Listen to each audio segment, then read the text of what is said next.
In the race to build America's tallest icons, workers dangled hundreds of feet above New York, leather belts within reach, yet almost all refused to use them.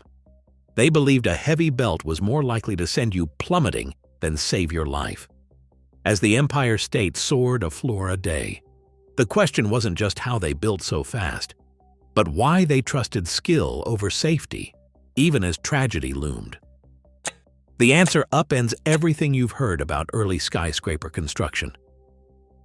By 1930, New York's skyline was a living testament to speed and ambition.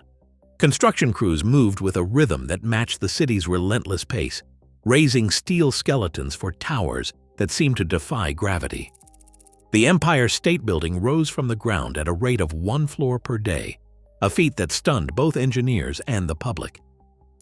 In less than 14 months, more than 3,400 workers, many of them recent immigrants or Mohawk ironworkers from Kanawake, transformed a city block into the world's tallest building.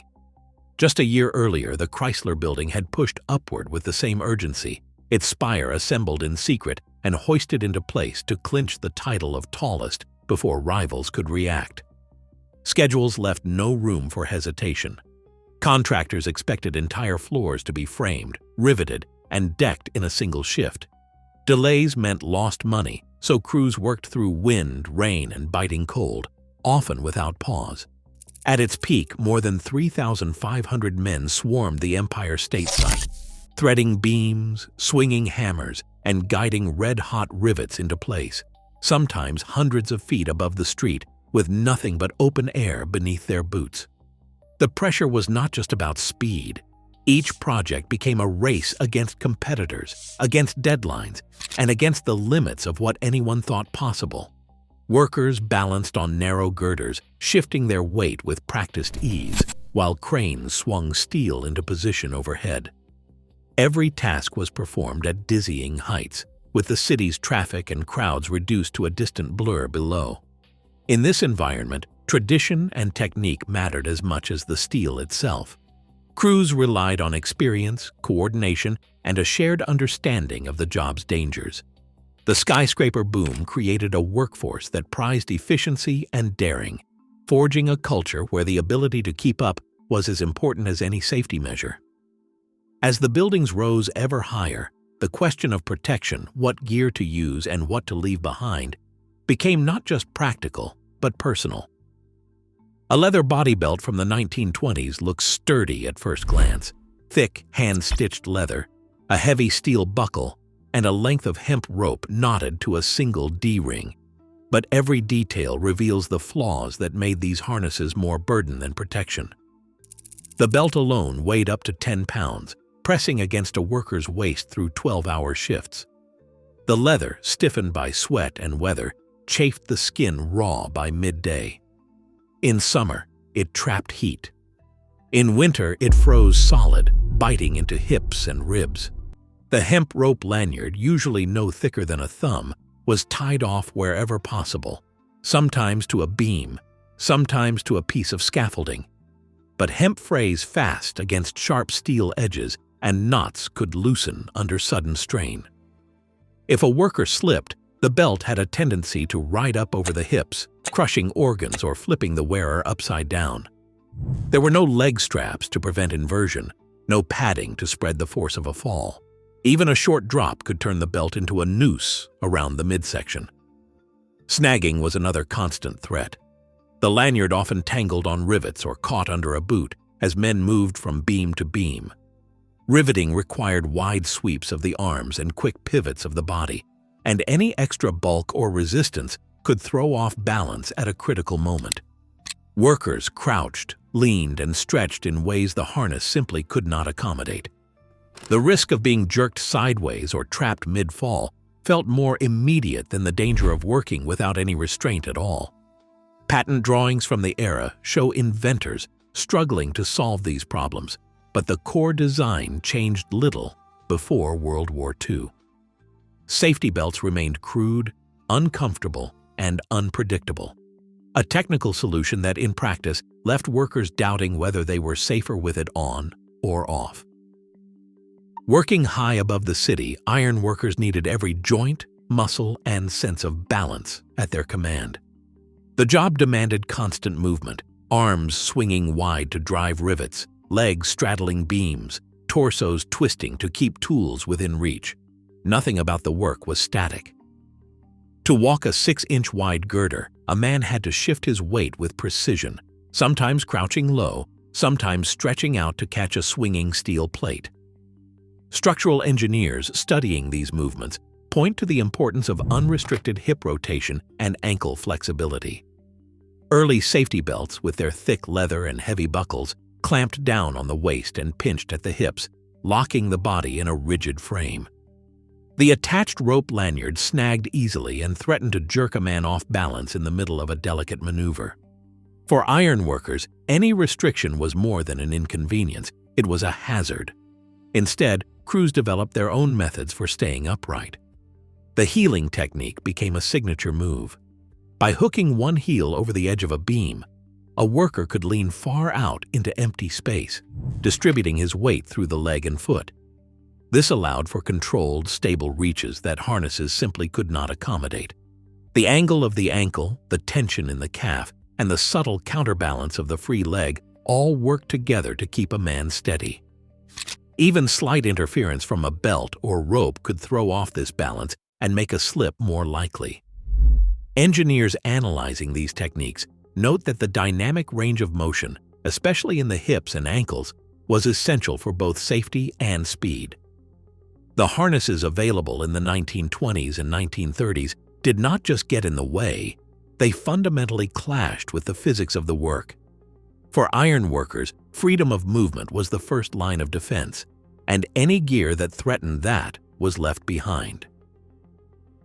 On the open steel of a city skyline, reputation carried more weight than any piece of equipment. Among ironworkers, especially the Mohawk crews from Kanawaki, pride and identity were shaped by how a man handled risk. Wearing a safety belt was more than a matter of comfort. It was a statement about who you were. Crews watched newcomers closely. A man who clipped on a harness too quickly or hesitated at the edge might find himself labeled a coward, a word that stuck harder than any bruise. The Brotherhood depended on trust. Each worker needed to know that the man beside him could keep his balance, read the wind, and react without panic. Dependence on gear, especially the clumsy belts of the era, was seen as a sign that you had not earned your place. Stories passed from father to son and from elder to apprentice reinforced these expectations. In Mohawk families, ironwork was more than a job. It was a legacy. Grandfathers and uncles told of crossing the border each week, of building bridges and towers, of facing the heights with steady nerves. To show fear or to rely on a harness risked shaming not just yourself, but your whole family. The bond between workers ran deep. They looked out for each other, but also policed their own. A man who broke the code, who reached for a belt or called for extra precautions, might find himself isolated, assigned the lowest tasks, or pushed out of the gang entirely. This unwritten code shaped every decision on the beams. Pride kept men moving forward, even when common sense might have urged caution. For the Mohawk ironworkers and their peers, the refusal to wear a harness was not just about the gear itself. It was about belonging, about honor, and about living up to the standards set by those who came before. Hemp ropes, plank catwalks, and a code of constant vigilance formed the backbone of safety on the high steel. Instead of trusting their lives to harnesses, ironworkers tied short hemp ropes around their waists or looped them through a belt, using these as makeshift lifelines when crossing the most treacherous gaps. The ropes were thick, often fraying after only a few days against the sharp corners of I-beams, but they offered a sense of control, something to grip in a sudden gust or to steady a hand during a difficult move. Catwalks fashioned from wooden planks stretched between beams to create narrow footpaths, just wide enough for a boot. These makeshift bridges, sometimes no more than 2 planks across, allowed crews to haul tools and rivets without balancing on bare steel for every step. Working alone was strictly avoided. Union rules and crew tradition demanded that no one set foot on a beam without a partner nearby. The buddy system meant that if a man slipped or froze in fear, someone else was close enough to help, or at least to call for it. Apprentices learned early to read the silent cues of the job: a tap on the beam, a shouted warning, a hand signal flashed across the frame. These gestures, passed down from veteran to rookie, replaced written instructions. A flat palm meant stop. A fist in the air meant danger overhead. In a world where the wind drowned out voices and distance blurred faces, gestures could mean the difference between a close call and a disaster. Knowledge was passed down on the job, not in classrooms. Older workers taught newcomers how to test a plank's flex with a heel, how to judge a beam's sway by feel, and how to spot the signs of fatigue in a partner's eyes. The union's apprenticeship system was less about formal rules and more about practical survival. Every lesson, every warning, was earned in real time, high above the city. For these crews, safety was a matter of shared responsibility, not a matter of trusting equipment that had let too many men down. Falls claimed more lives on the high steel than any other danger. In the skyscraper boom of the early 20th century, death was often measured in stories, not statistics. Contractors quietly accepted a grim calculation: one fatality for every $1 million spent, a price built into the cost of progress. Official records from the Empire State Building list 5 deaths during construction, but rumors put the number higher. Across the country, falls remained the leading cause of death for ironworkers, year after year. Safety belts and hemp ropes were no match for a sudden gust, a misstep, or a moment's distraction hundreds of feet above the city. The Golden Gate Bridge offered a rare exception. Chief Engineer Joseph Strauss insisted on safety nets stretched beneath the span, a first for American construction. The results were undeniable. 19 men fell into the nets and survived, earning a place in crew lore as the Halfway to Hell Club. Yet even this breakthrough had limits. In February 1937, a platform collapsed, sending 12 workers plunging into the bay. The net tore away, and 10 men died in an instant. For most projects, such precautions were never attempted. On New York's towers, the only choices were balance, vigilance, and luck. Each name lost to a fall was a son, a father, a friend. The toll was not just a number, but a shadow that stretched across every beam. Informal codes and Brotherhood offered some protection, but they could not catch a man in free fall. The need for something more, something beyond skill or courage, grew with each loss, pressing quietly against the pride of the trade. In 1971, a new federal law changed the rules for every job site in America. The Occupational Safety and Health Administration, OSHA, issued sweeping standards that required fall protection for any worker more than 25 feet above the ground. For the first time, safety was not just a matter of personal choice or crew tradition. It was the law. An OSHA historian described that moment as a break with the past. Inspectors could now fine companies, shut down work sites, and even hold foremen responsible for ignoring the rules.